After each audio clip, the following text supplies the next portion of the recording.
Hello, good evening once again.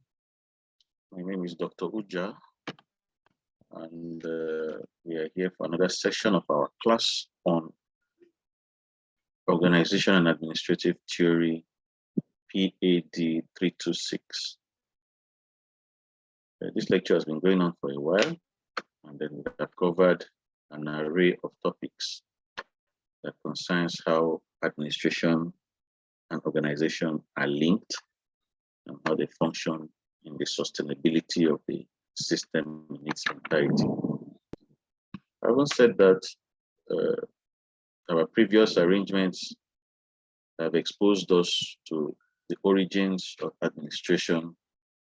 In our last class, we discussed problems of personnel organization. So in today's lecture, we will be looking at other related concepts.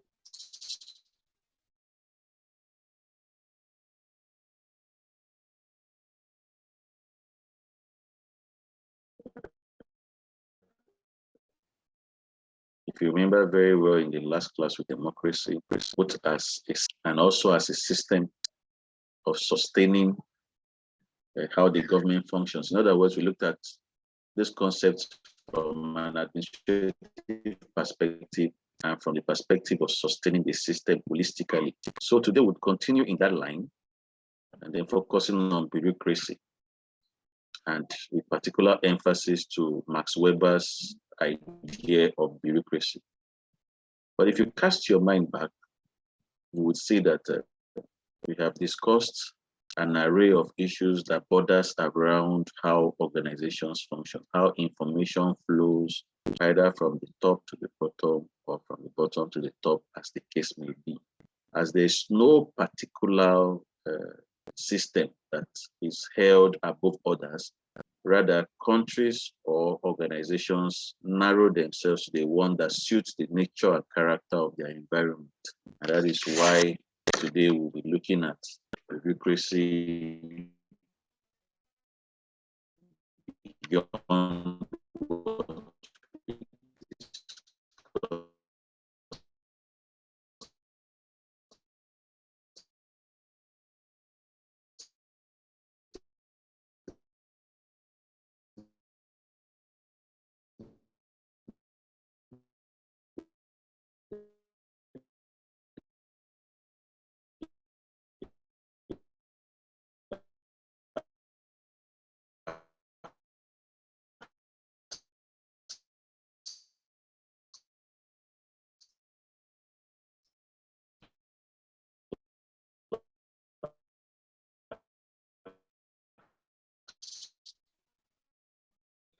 In the last class, we told ourselves that the organization is sustained and the aim and objectives of the organizations are met.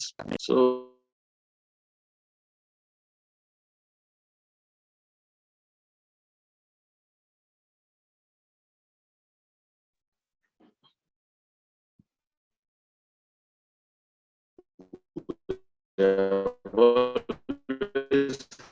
network issues around this time, but I think today is good that we're able to do as much as we are supposed to. So I think I'll try my best to rush the class so that we'll be able to cover everything we have to do today, so that you can also make your input, because I was told that we don't have a lot of time anymore. So I'll try to share my screen with you now so that you would see what our idea and understanding of bureaucracy is about today. So we began by saying that Max Weber is an eminent German sociologist who has given his own perspective on what bureaucracy is about. In his own view, he gave a systematic analysis of bureaucracy, and he said that it is simply an arrangement where information flows in an organization. But within the confines of the material we have been given to deliver this lecture, it is said that no study of bureaucracy was considered complete till Max Weber's view on bureaucracy are known. He developed a typology of authority, charismatic and legal bureaucracies. To him, bureaucracy sustained and sanctified by the legal authority is the most effective form of organization. However, what Weber was concerned most with was discovering the canons of social behavior of bureaucracy. In this, he was led to depict and analyze an ideal type of bureaucracy. He never meant to suggest goodness or badness, but to suggest a standard or model. Remember, I talked about people having a feeling of regimentation when you talk about bureaucracy. In their own opinion, bureaucracy is more like a system that does not permit people to operate in a flexible manner, but you must adhere to the standard and principles of the organization, even if it is wrong. But owing to the fact that information flows from the highest authority down below, you must conform to whatever decision is taken within an organization that is within the confines of bureaucracy as the system of administration in such an organization. So in Max Weber's view, the whole idea revolves around how the administrative aspect of organization functions. You know, it's practical arrangement. It's something that you come to in terms with or you come in contact with on a regular basis. And I know a lot of you work, and then in your organization, there is a chain of command or a chain that gives a direction of the flow of information. And in most instances, it is always about how the organization will perform optimally and attain its functions. So bureaucracy is not linked to Max Weber alone, but his ideas are most prominent when one talks about bureaucracy. But the central idea of bureaucracy is simply how organization is sustained. It's an administrative design that organizations strive on. So at the end of this unit, you should be able to explain why Weber was very much concerned about the social behavior of bureaucracy. You should be able to list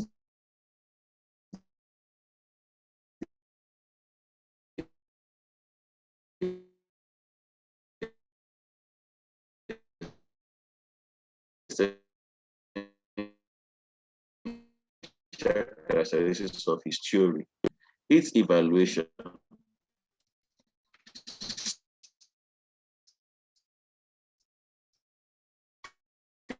the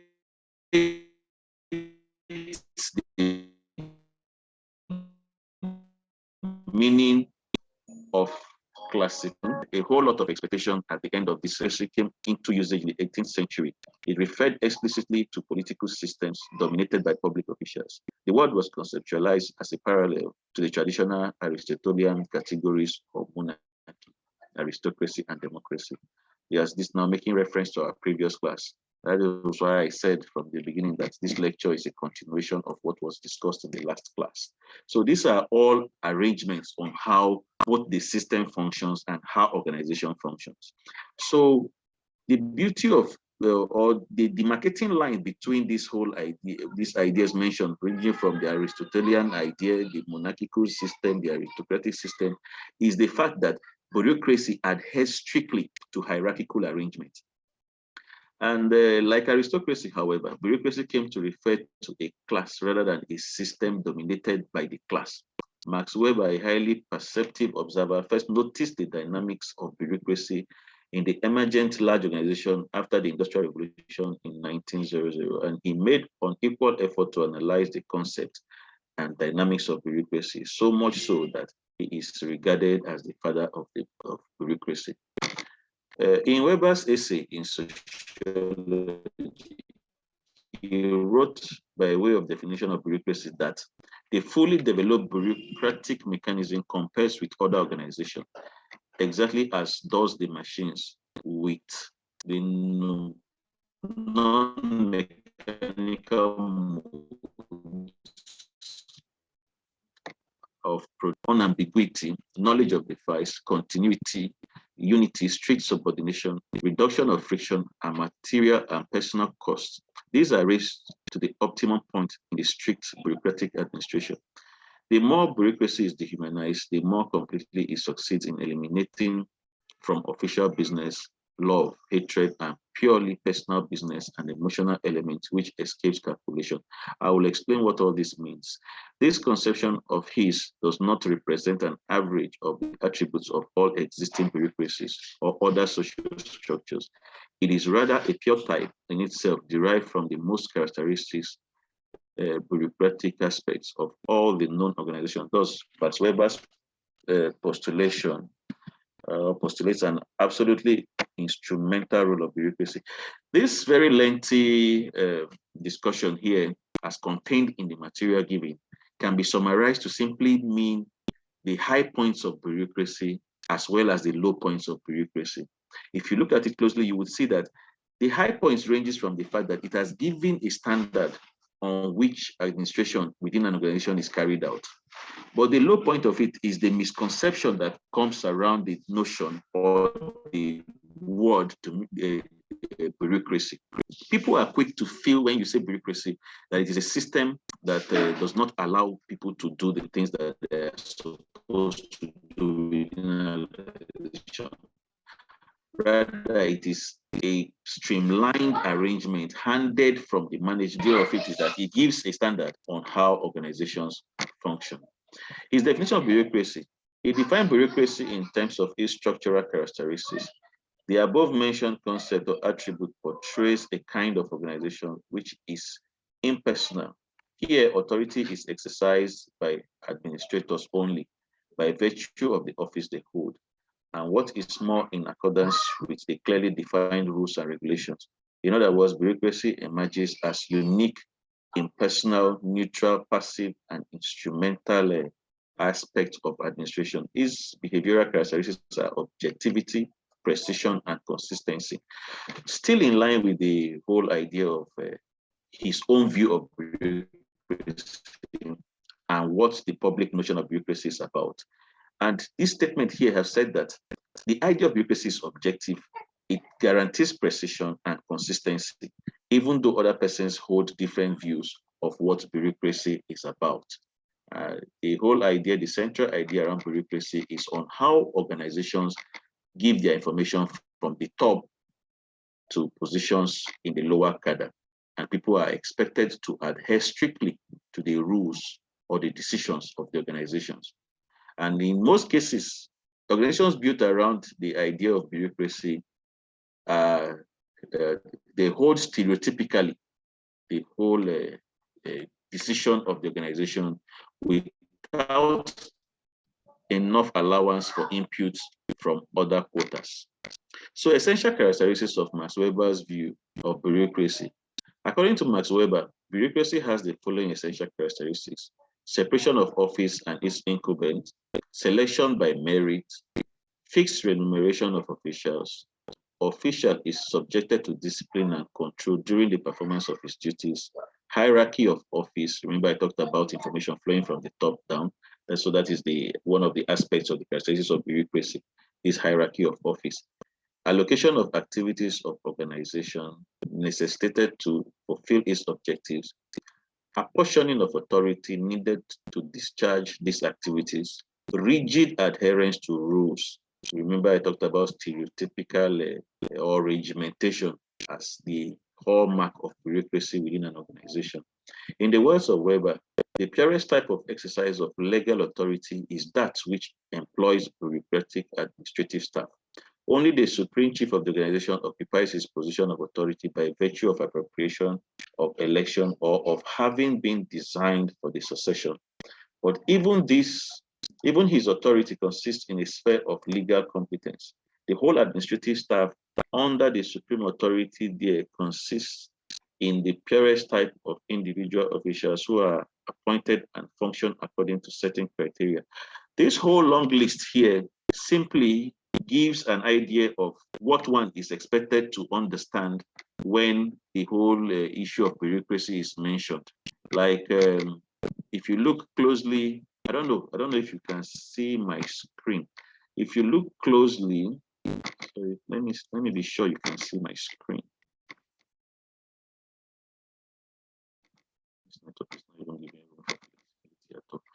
Okay, whatever it is, you will be able to still check through much later. I was saying that the whole characteristics of bureaucracy are here mentioned.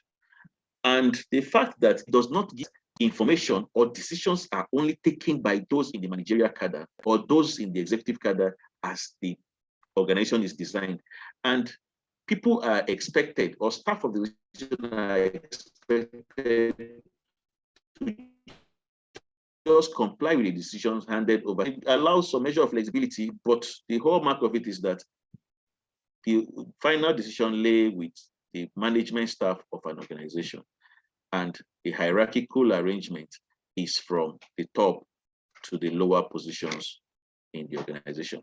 They are appointed, not elected. That is, under bureaucracy, the top officials are appointed, not elected. The office is the sole, or at least the primary occupation of the incumbent. They are entitled to fixed salaries and adequate pension. The salary is graded according to ranks of the hierarchy. But in addition, the responsibility of the position and the requirements of the incumbent's social status are taken into consideration. A little digression from this arrangement. If you look at all the definitions of bureaucracy or all the views that scholars hold about bureaucracy, there are certain things that stand out, and that is the issue of hierarchy and the issue of strict adherence to decision making. Like we talked about aristocracy or democracy in our last class, where information is diffused and people can make inputs, or the views of people concerning the system can also hold sway. But under bureaucratic arrangement, it is always the final authority that gives the command that is necessary in the administration of an organization. So evaluation of Weber's concept is the next slide we have here. Weber's concept is not infallible, meaning it is not without challenges or criticisms. Impartiality, expertness, hierarchical structure, career service, and proper disciplinary checks, though with honorable service conditions, are some of the laudable points of Weber's theory. However, his characteristics of bureaucracy as absence of humanity is an exaggerated view. This first statement is simply saying that in as much as bureaucracy has some elements of beauty and efficiency in it and guarantees the sustainability of a system, it also has some internal contradictions, and one of them is that it is over-exaggerated.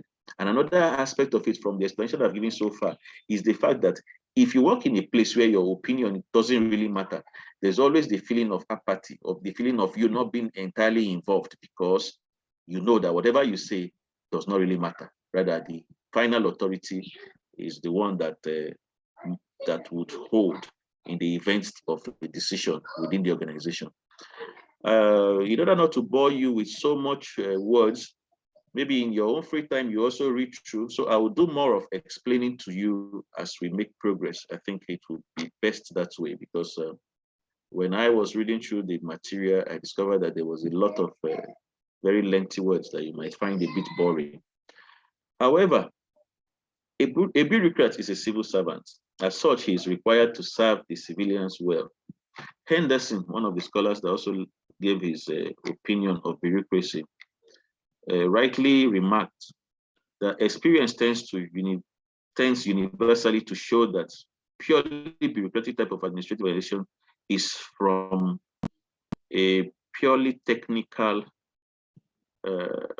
point of view, capable of attaining the highest degree of efficiency, and is in this sense formally the most rationally known means of carrying out imperative control of human beings, meaning that bureaucracy to a large extent guarantees control of human beings that work in an organization or are involved in the administration of a system. And he went further by giving certain aspects where he talked on, sorry, I'm trying to adjust the slides so that you'll be able to see the screen properly.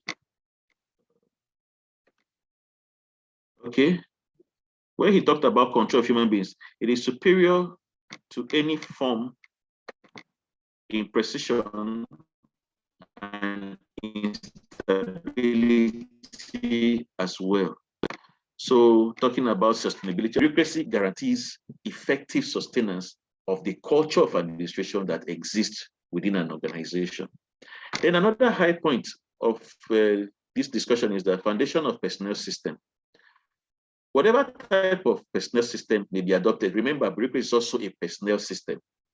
The whole discussion here tends to give an idea of how the system is sustained, either through bureaucratic arrangement, and from the last class, or even so mentioned in this class also, you see Aristotelian arrangement, aristocracy, democracy. They are all aspects of personnel system management and how administration takes place within the confines of an organization. So the whole idea of personnel system, whatever type of personnel system may be adopted, certain features are common to all. They may be termed as foundation of the modern personnel system. They are tenure system, merit system, public service as a life career, system of position classification. Tenure system is one of the ones that we mentioned here now. And one of the most important problems of personnel organization is that of tenure. By which civil servants will hold office. As at present, there are three tenure systems. Tenure at the will of appointing officer, tenure for a fixed number of years, and tenure during good bits of the sustainability of the system itself. They all are built around administration and how the personnel that work in an administration are employed on certain conditions. Apart from the whole discussion on bureaucracy, there are other elements that exist in the administration of a system. And we have mentioned them to be three here, that tenure of civil servants or staff of an organization can be either by the appointing officer or can be by fixed number of years and can be by the good behavior of such a staff. So there are certain determinants that exist in the administration of a system. Tenure at the will of appointing officer, for example, so far as the tenure at the will of appointing officer is concerned, it does not suit the administrative service. It is the system which almost universally found in private undertakings, where conditions differ radically from those obtained in government undertakings. In the former, that's in the private establishments, the proprietor or the manager are not the representative of any outside interest, but their whole interest is in having the work done with utmost economy and efficiency, while in the latter, the managing heads are not directly interested in the financial results secured. This is more like a subtle comparison of what is obtainable in the private sector and the public sector. In the private sector, the chief executive employs at his discretion or as he deems fit. And in the private sector, when you are employed, it is expected that there must be maximum efficiency and productivity by virtue of your employment in such an organization. But if it's in the public service, that is slightly reduced, in as much as we also preach that there should be efficiency in the public service. It is not in any way compared to the private sector. Like those of you that work in government establishment and those of you that work in private establishments, you know the difference. Most times in the private sector, you are given more duties. There's no room for flexibility, but in government establishments, sometimes you have some measure of freedom. So there's a huge comparison between how the recruitment procedure takes place in a government establishment and how it takes place in a private establishment. But in it all, it lays a standard on how staff are recruited in an organization. Then the second high point here is that tenure for a fixed term. That some persons have relatively permanent jobs, other ones have contract jobs, some are casual staff, as the case may be. But the whole idea of it revolves around how staff are employed on either fixed term or temporary basis. And we say here that the tenure for a fixed number of years suits only the office of political nature, but does not suit the administrative class, because short terms, say 4, 5, or 7 years, can neither provide capable persons nor provide any opportunity for specialization and experience.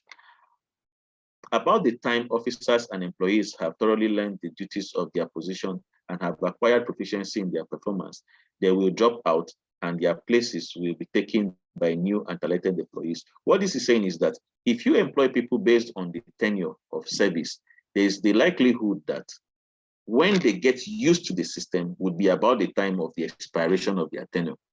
And as such, it does not guarantee productivity. And that is why they likened it to political arrangements where a public office holder is appointed today, and then upon expiration of the tenure of that government, he also leaves office. Like our ministers today, the moment this government is exiting the position, they will equally go. So what this argument is saying is that when people are employed on that basis, most times the contribution is very minimal, because upon the time where it is expected that they should perform optimally, their tenure comes to an end. Then the third one is appointing people based on good behavior or lifetime. Having discussed the first and second tenure, we found out that the third system, that is tenure during good behavior, should be applied to the administrative service. This system will secure efficiency in administration and makes government service a permanent career, a profession which capable men would choose. So what this is saying is that the first idea of employing people at the discretion of the top or the chief executive, the second one that talks about tenure of office and comparing it to political position, this aspect of tenure during good behavior or lifetime is the one that they said is most appropriate in administration, be it government or even the private sector. What the idea is that is trying to say is that people should be employed for as long as possible. And at that level, when there is security of tenure of office, they tend to perform even better because they know that they cannot just be pushed aside. And that is most likely the arrangement that we find in government establishment of today. So another arrangement here we have is that position classification among the various problems of personnel organization. I think I would try to be fast about this so that you would understand the idea here. The basic unit of an administrative organization is position, which is different from its incumbent. The duties and responsibilities of a post are attached with the position and not with its occupants. Civil servants fit themselves in the positions. Positions do not fit themselves to the caliber of the civil servants. Then another angle to it is classification. Classification means grouping together of persons or things or some common basis. In public administration, it means grouping together of posts into various classes on the basis of their respective duties and responsibilities. There are a whole lot of scholars that have given their perspective on positions and classifications in administration, but we will not delay ourselves. One of them is Professor Milton and Mandel. Another is Marshall E. Dimmock, where he defines it as the systematic sorting and ranking of positions in a hierarchical sequence according to comparative difficulty and responsibility.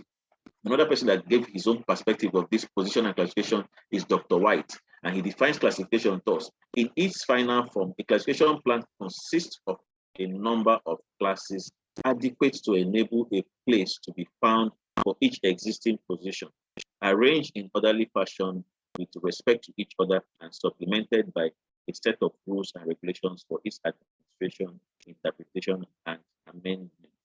Going by what we have discussed so far about the types or the arrangements of how employees gain their entrance into an organization, upon being employed, people are allocated positions or are classified into certain arrangements. But the whole idea of it is their contribution towards attaining the objectives of the organization. We will move to advantages and disadvantages of classification. This advantage may be briefly stated as follows. Sorry, I don't know if you can clearly hear me because it's raining here, but I'll try to be as audible as possible. The first great advantage of classification is that it systematizes and simplifies personnel arrangements and administration. With classification, the various posts, which run into hundreds of thousands, are fitted into a dozen classes. What this whole statement is trying to say is that upon classification or upon employment, you are given a certain position, and that position is classified under another arrangement as well. For example, you are employed as an administrative staff. You have your position, your duties are different from someone that is in the, say, maybe store, or say maybe in the personnel arrangement or human resource. So the purpose of this classification is for its identification of both the individual and the role that the individual plays in the organization. So in every place of work, you are accorded a position, and the position falls under a particular kind of class. So that is what this statement is trying to. Another idea here is that classification fosters the growth of corporate consciousness, pride, self-respect, and morale within each class. Like I talked about administration, for example. As an administrator, you know your duties in an organization. Someone that is in account knows his duty in an organization. So that way, there is some element of attachment to the role that you play. That is what this statement is trying to say, that there is pride, there is self-respect, and there is morale within each class. Because as you belong to that arrangement, you will do everything possible to protect your own interests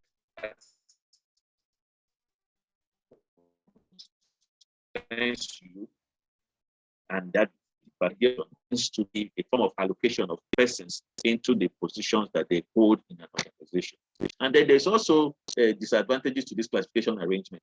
And we have that there is only one objection to classification, namely that it produces class consciousness among the services.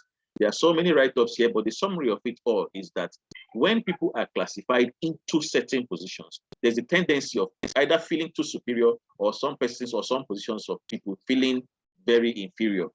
Like if you look, for example, let me use the accounting system as a good example. You see that bankers most times feel more superior to other kind of workers within the banking system. By virtue of classification and positions that they hold, you would find that, okay, there are administrative staffs too in bank, and then the account staff in banks. But the ones that feel that they are more valuable or more relevant by virtue of the classification tends to want to oppress other positions. And that is why this statement here is saying that if you classify people into positions, there's the likelihood that some persons will begin to feel more important than the other. And it is not good for productivity or for the sustainability of the system, as it were. So another angle that we'll look at within the internal workings of administration and organization is the spoils system versus the merit system. There's something that is called the spoils system. If you even look at it from a layman's perspective or from a dictionary arrangement, spoils simply means the benefits that one gets by virtue of the position a person holds. And it is a style of administration that used to exist before the merit system took over. So we are also going to look at that too as personnel system in an organization. In order to have a personnel system based on sound principle, it is necessary that it should be based upon the merit system. The earlier substitute for the merit system were three: sale of offices, the patronage system, and spoils system. There are so many write-ups about it, but the origin of it is from the earliest practices in the US, even in France. The whole idea came up based on people gaining positions by virtue of the economic power they have. And when they get to such authority, such position of authority, there is the argument or the idea of favoritism and feeling superior and feeling more capable than every other person by virtue of the position that they hold. And it is subject to a lot of abuses because there's a tendency that when people come into power through this arrangement, they tend to loot the resources available.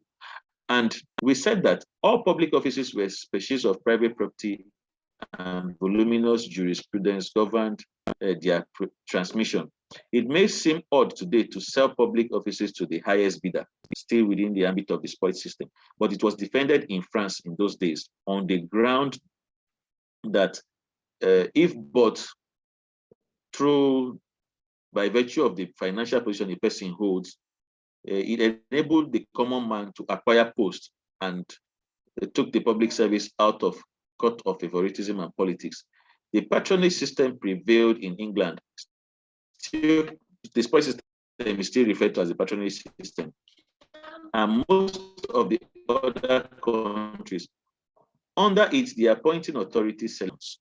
What is actually spoils system? The spoils system prevailed in the USA, which was his ancestral home. It simply means that public office constitutes a spoil to be enjoyed by the political party victorious at the polls. If you look at our system closely, the arrangement we have in Nigeria, for example, tends to subtly promote this spoils system, where a government, a political party comes to power, appoints their people, and they do as they wish.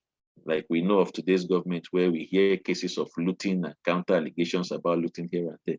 It is a subtle arrangement that is built around this spoils system, where party officials or public office holders tend to abuse their offices by virtue of the positions they hold.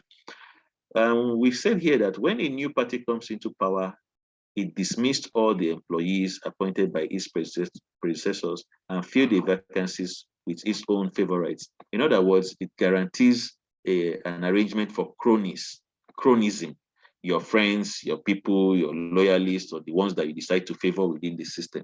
And the arrangement, to a large extent, was stopped owing to the fact that people began to be violent about certain things, certain positions, hence the merit system took over. And we said that the spice system to some extent does not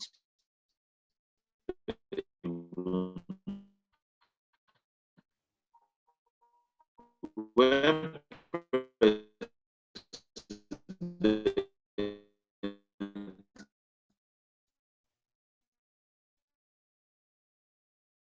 Eindhoven assumed the reins of government, immune from the operation of civil service regulations.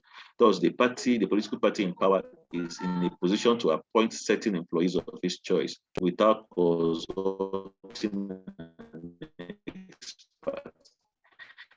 People appointed on ad hoc basis gain experience, and ultimately, on the basis of long experience, get selected through the Civil Service Commission. The whole idea of the spoil system is premised on the fact that positions are not gotten on merit, but at the discretion of certain persons, or that we refer to as cronies, or in Nigeria we say cabal. They get those positions and then they just loot the office or whatever is available, loot the country dry, and it becomes an issue. So we said defects of spoil system, that's the disadvantages of the spoil system. First, the spoil system is a bane on efficient administration. Beautifully summing up its evil, Dr. Herman Feiner, one of the scholars that spoke on this spoil system, his idea is that sheer inefficiency was the first result, an increase in public costs. Second, the creation of a class of office seekers. Third, political corruption. Fourth, it results into a standing battle between the president and Senate for the control of appointment and removal. Fifth, causes a terrible waste of time, labor, and labor on the party of the president and heads of department. The whole idea about this is that it is not the best of systems because it is subject to a lot of abuses, subject to a lot of supremacy tussle, as we see even in our present day Nigeria. The far-reaching effect of this system is upon the political life of the country. It causes a profound degradation into the life of politicians and tends to place the contest of political parties on a materialistic plane of struggles for selfish advantage rather than one for the achievement of ends towards the public welfare. So what this is also saying is that the whole idea around this spoil system is to benefit certain individuals, not in the interest of the majority of the people. Hence, we regard it as not the best of systems, but for the sake of the knowledge of it, it is being discussed here. Third, the employees make an illegitimate use of their office to promote the welfare of their political parties or that of political chieftains to whom they are indebted to. Fourth is that anything like development of a time spirit to service and the desire to excel is impossible, as the further promotion of employee depends on the political influence that they can exert. And remember I talked about the practicality of what this course is about, that in as much as it has been reduced to an academic arrangement, it's something that we come in contact with on a daily basis. Like we have seen cases where if you're in an office, you don't gain promotion unless at the discretion of whoever is the chief executive, or if you have certain political affiliation with such a person, you are easily promoted and then you get part of the spoils of the system by virtue of your membership of that arrangement. So in other words, you see people that are very qualified, very capable, not moving on the chain of ladder of promotion because they do not have a very close relationship with those that are in control. So it is a system that guarantees a lot of abuses. Having said that, a sharp contrast to it is the merit system. And we said that in contrast to the spoil system, the merit system avoids all the above said anomalies. Remember, we talked about corruption, people gaining promotion by virtue of who they know, or by the virtue of the resources they control and all that. But the merit system now is saying that people must grow through the ranks by virtue of the promotions, examinations, or tests that are conducted for them. In other words, somebody at the lowest rung of the ladder can equally climb to the top by virtue of this merit arrangement. Even from the name, you would understand that when you talk about merit, it means a level playing ground civil service should be built around. The following conditions are generally laid down by the modern civil service regulations. Employees should neither be appointed nor removed on political considerations. Employees should not be forced to contribute money or service to party organizations. An independent and impartial civil service commission should be set up to exercise control over civil service regarding their recruitment, promotion, and other disciplinary matters. If you do a comparative analysis of the spoil system and the merit system, you would see that what the spoil system promotes, the merit system tends to resolve them, and to a large extent, the merit system is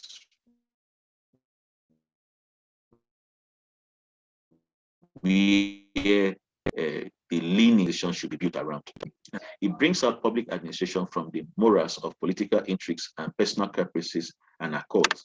It is a place on scientific lines, more like, by virtue of the name and even the characteristics of it, it takes away promotions, welfare of staff, or even how relationships are premised within the civil service from the hands of politicians or political influence to running a system built around merit, around everybody having a level playing ground, around everybody optimizing their positions and rising to the capacity that they are supposed to be, and to a large extent that guarantees productivity.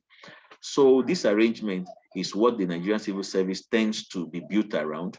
But we all know that in reality, it is there is a lot to be desired. We'll continue to make efforts towards having a sustainable system that is built around this merit system. So one of the disadvantages of it, in as much as there are advantages in every situation, there are also disadvantages. And one of them is that despite the fact that the merit system has been universally acclaimed as a better alternative to the spoil system, it still has its pitfalls. Since power of appointment is concentrated in the hands of Civil Service Commission, the principle of responsibility stands undermined. Second is that it is felt that loyalists may not be recruited, and there may be occasional conflict between the political heads and the permanent services. So there are also disadvantages within this system. So we move to the final part now that we said. In conclusion, let us be reminded that in this unit, we have touched upon various topics ranging from as Weber's famous and celebrated theory of bureaucracy, the foundation of personnel system, in which we dealt upon different aspects of modern personnel system. We discussed position classification, wherein we came to know what classification is all about in administrative setup, worth mentioning as spoils and merit system respectively. In these topics, we saw how spoil system was an anomaly and an affront in what Americans stood for, and even what modern day societies are built around. And we have concluded here by saying, in order to protect the civil servants from the arbitrary removal from office and so on, merit system has all the ingredients of civilized practices. So having said that, we have come to the end of the class, and then we'll now open the floor for people to make contributions and then ask questions. So thank you. Thanks to unmute. I'm trying to unmute you also. Whoever can hear me can equally speak.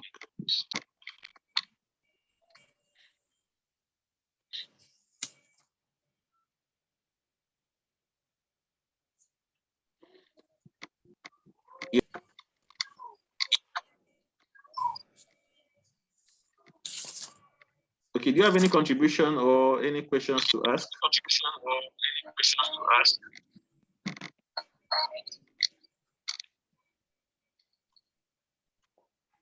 Ifeoma? Yes, you have any question, any contribution?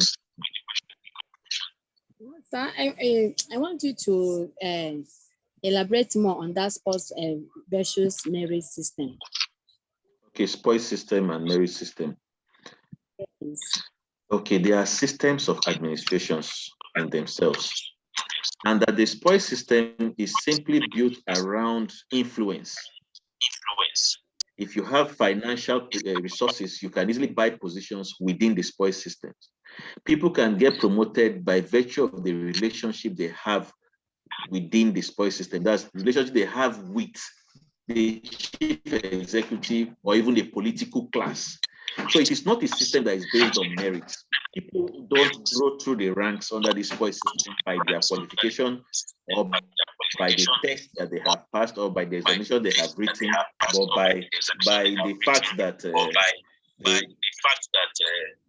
by the fact that it is simply an arrangement that tends to be subjected to the desires of political office holders. So we gave example of in the past, people have bought such positions and it does not conform with the standard practice in the civil service. So in other words, it is a system where, for example, we likened it to politicians coming to power by virtue of the role they have played in politics or because of the political party they belong to and that controls the system. So in sharp contrast to it is the merit system. And then the merit system talks about people rising from the lowest cadre to the highest cadre by virtue of the examination or tests that are conducted for them. So by the name merit alone, if you look at the spoil and merit, you just understand from the name that one does not guarantee the right standard. It's not built on the right values. The other one, which is the merit system, is built on the real values that guarantees the optimization of the human worth or the dignity that each staff should have within an office. Like the spoil system, your junior in an office can easily become your boss by virtue of maybe the political connection such a person has. And most times when people come to power through that spoil system, they tend to even do things in their interest alone, disregarding public interest. But when it is on merit, there's a tendency that they will do things in conformity with the system to promote development and the greatest happiness for the greatest numbers. I don't know if that answers you. Can anybody hear me? Yes. Okay, if Oma, you asked, I think, I don't know if I've answered you. Yes, I've answered my question. But what I want to contribute here is that know that these systems are not improving the efficiency in the organization.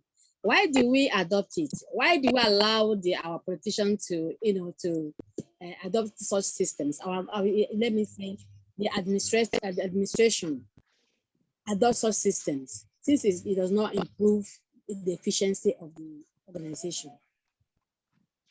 Okay, let me digress a little to another aspect that is not entirely in relation to this, but would aid your understanding of the question you have asked now. There's something that is called political culture.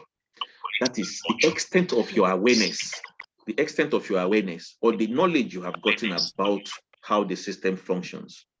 And if you look closely, a country where the mass of the people or the majority of the people are educated, they tend to have a workable system than where they are not so educated.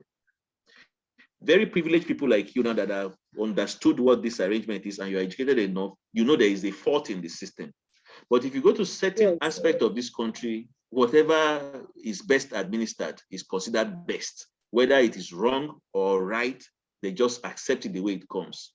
So that, to a large extent, has created a feeling of consciousness in these politicians that after all, they will only talk, or in some cases, they will not even talk at all. So they can afford to do whatever they like because the political culture, the level of education, and then the level of understanding of the system is very poor in our own part of the world. Like, for example, in the US or in Britain, for example, the administrative standard there is not same as what we have here because they have almost 100% literacy level.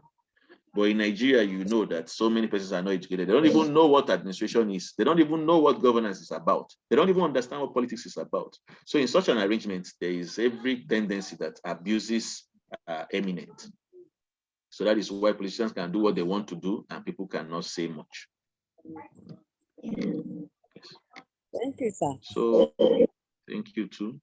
So whoever wants to speak can speak. I think from my end here, I'm trying to unmute as many of you as possible.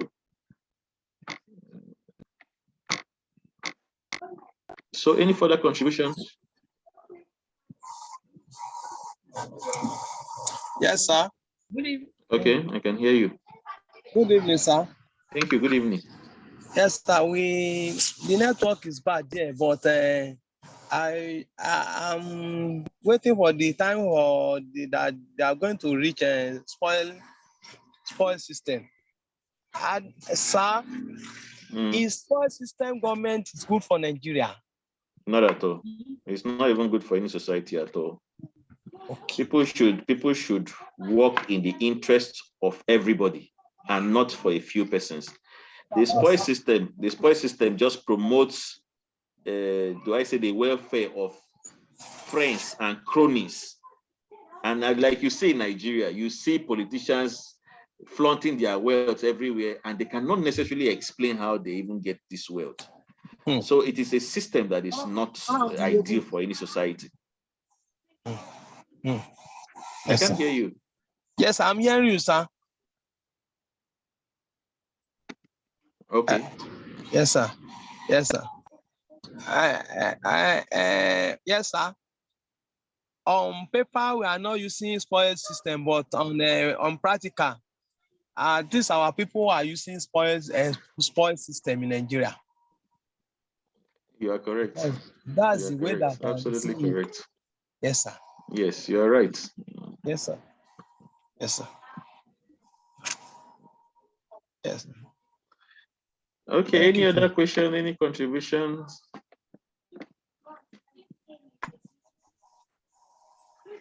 Okay, in the absence of none, I don't know, but whoever has any question to ask can just put it on the platform and I'll respond to it from there. So I think we'll be stopping the lectures here now. And if possible, maybe you people should let me know when we can arrange for an extra class.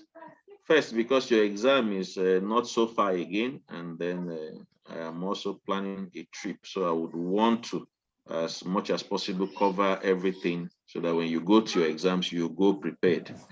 So at any time or any day you feel between now and they say maybe Monday, Tuesday, when we'll have our next class, you let me know, and then we'll make time for the lectures.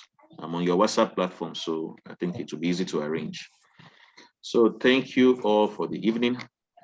And then yes, sir. Good day.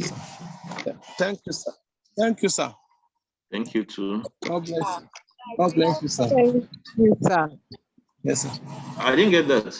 Thank you. You hear from us. Okay. All right. Thank you and good night.